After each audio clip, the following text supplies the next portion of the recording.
আজকের এই ভিডিওতে আমরা দ্য রকের জনপ্রিয়তা অর্জন, তার জনপ্রিয়তা কিভাবে হ্রাস পেল এবং তার সমাধান কিভাবে করলো সে সম্পর্কে জানব।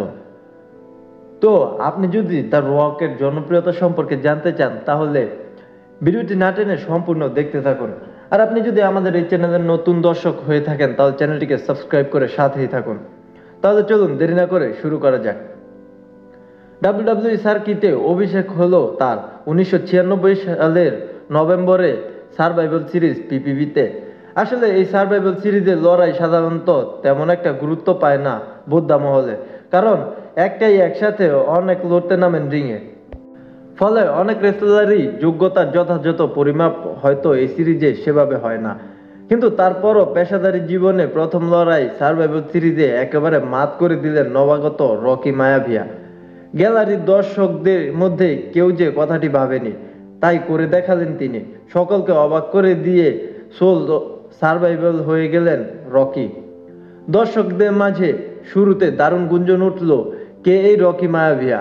পরে নাম দেখে অনেকেই বুঝতে পারলেন পিটার মায়াভিয়ার নাতি আর রকি জনসনের যোগ্য পুত্র এই রকি মায়াভিয়া নামের জলজলে তারকাটি। সুদর্শন রকি প্রথম ম্যাচেই পেয়ে গেলেন বিপুল ভক্ত ও সমর্থক। সে সময় ট্রিপল এইচও একজন উঠতি তারকা।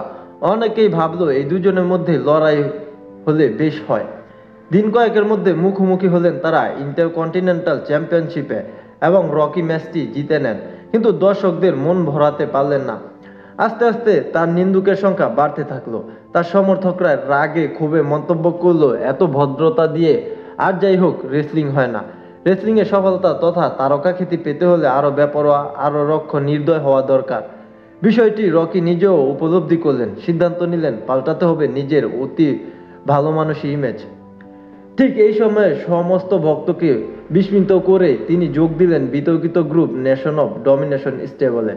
এই স্টেবলের তখন নেতা ছিলেন আরেক কীর্তিমান রেসলার ফারুক।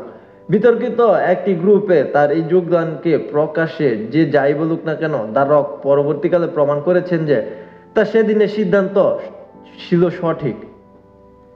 আসলে রেসলিং এর অনেক জটিল কলা কৌশল আয়ত্তে নিতে পেরেছিলেন তিনি সেই সময়ে। নেশন অফ ডমিনেশনের নেতা ফারুক তখন রেসলিং জগতে বেশ সুপ্রতিষ্ঠিত নাম, কিন্তু রকি দলে যোগ দেওয়ার পর কয়েকটি ম্যাচের মাধ্যমেই পরিবর্তিত হয়ে গেল জনপ্রিয়তার ব্যারোমিটার। দেখা গেল আগে ফারুক রিংয়ে প্রবেশের সময় যেরকম উল্লাস দেখা যেত দর্শকদের মধ্যে, তার অনেকটাই যেন রাতারাতি কমে গেছে। বিপরীতে দ্বিগুণ সমর্থন উল্লাস দেখা গেছে রকির উপস্থিতির সাথে সাথে। এরপরেও নেশন অফ ডমিনেশনের প্রথমে কয়েক মাস পুরো দল এবং দল প্রতি দারুণ অনুগত ছিলেন রকি। তো এই ছিল দ্য রকের জনপ্রিয়তা শুরু, জনপ্রিয়তা হ্রাস এবং তার সমাধান সম্পর্কে। ভিডিওটি আপনার কাছে ভালো লাগলে লাইক করবেন এবং আপনি যদি এই চ্যানেলের নতুন দর্শক হয়ে থাকেন তাহলে চ্যানেলটিকে সাবস্ক্রাইব করে সাথেই থাকবেন। ধন্যবাদ।